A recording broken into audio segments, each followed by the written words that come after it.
Thor, the Norse god of thunder. His resume speaks for itself.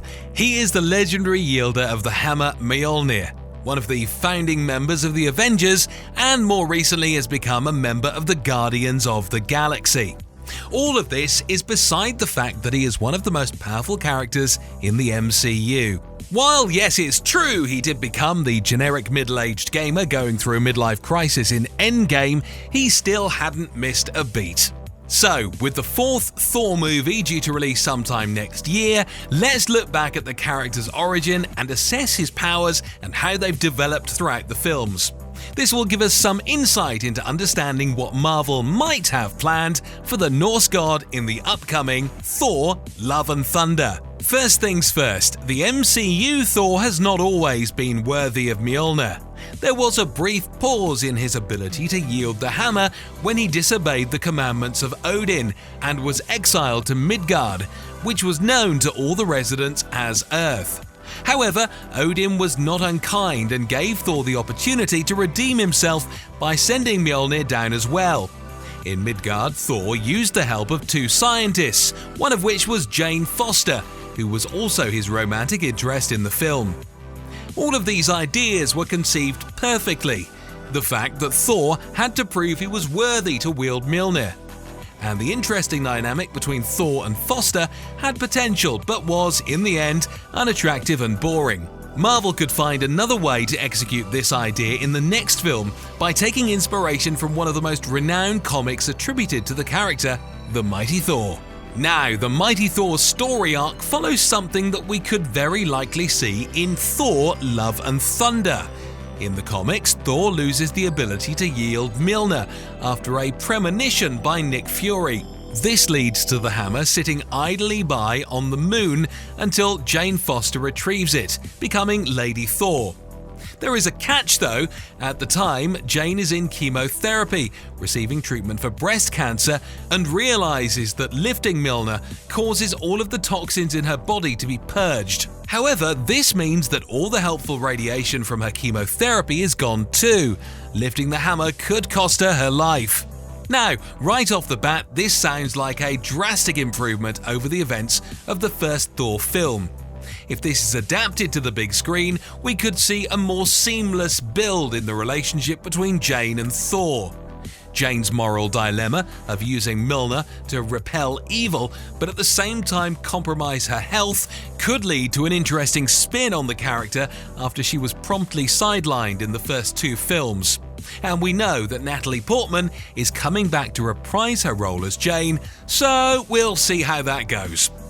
Just one problem, a lot of the story hinges on the use of Mjolnir, which of course was destroyed in the MCU. And since Thor has Stormbreaker now, it's unlikely that he would have need for the inferior and redundant Mjolnir.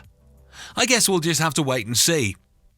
The other major story that could possibly be adapted for the movie is Thor: God of Thunder Volume 3 God Bomb. This story follows the life of Gorr, the god butcher, who on the planet lives a pretty empty and pathetic life, struggling to keep himself alive.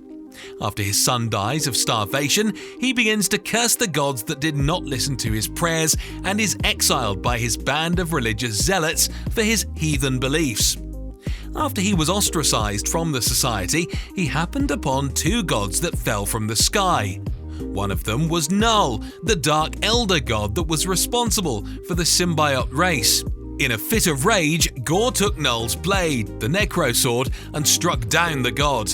He then embarked on a mission to travel through the cosmos and destroy all the gods that he came across. Not surprisingly, this led him on a collision course with the God of Thunder himself. Thor was a young, naive and very hasty, and left the confrontation thinking that he had killed Gorr, when in reality all he had done was cut off his arm and left him to die. It was millennia that followed.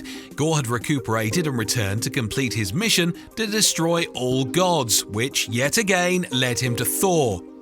Gorr had fashioned a device called the God Bomb that he could use to kill all the gods across all the timelines all at once.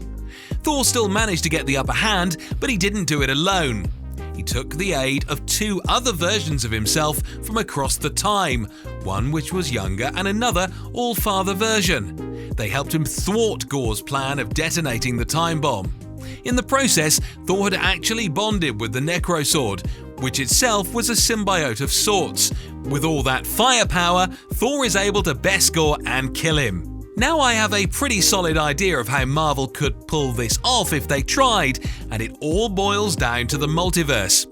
Almost all of the MCU movies draw on it to advance the plot, so they should be able to bring it in here as well. What if instead of Thors from different points in his timeline, they introduced Thors from other universes? Perhaps they could bring along a younger Thor that brings his own Mjolnir to the mix. This could fill the void left over from the previous theory and could easily pave the way for Lady Thor to make her entrance. The younger Thor from the other universe dies and his Mjolnir is taken up by Jane. I know it all sort of sounds like I just borrowed the plot of No Way Home, but it could work well with everything that Marvel is setting up for Phase 4. I know that some of these theories might be far-fetched, so I would love to know what you guys think will happen. Leave your theories down in the comments below. Don't forget to like for more content like this and subscribe to KRTV.